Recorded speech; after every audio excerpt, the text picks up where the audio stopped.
Sino kayang kapamilya artist ang nagsorry sa may-ari ng TV5 na si Manny V. Pangilinan ngayong araw? Maaalalang kinumpirma ng ABS-CBN ang napabalitang Notice of Termination ng TV Content Supply Agreement with TV5.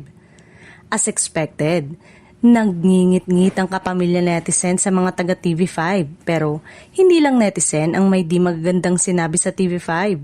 May mga hanash at kudarin laban sa TV5 ang ilang mga taga-ABS-CBN mismo at nakarating ang mga yon sa kapatid network. Hindi lang maidetalye pero napapag-usapan at nakakarating daw ito sa mga taga-TV5. Nahiya na raw ang isang kapamilya artist na tumatanaw ng utang na loob sa kapatid network na sumalo sa mga taga-ABS-CBN para magkaroon ng lugar ang mga na-produce nilang programa.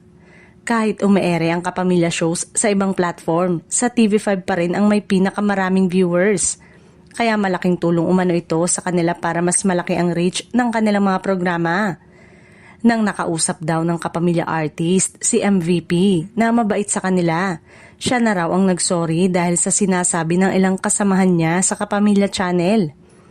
Ang latest ay pinakiusapan pa raw kung pwede pang mahilot na maiwan man lang ang FPJ Batang Quiapo at ASAP natin to sa 5 dahil ang mga ito ay mas kumikita sa kanila. Pero finally ay inannounce na ang pagsasara ng kanilang kontrata at ang kasunod nito ay ang paglipat ng Kapamilya Channel sa All TV.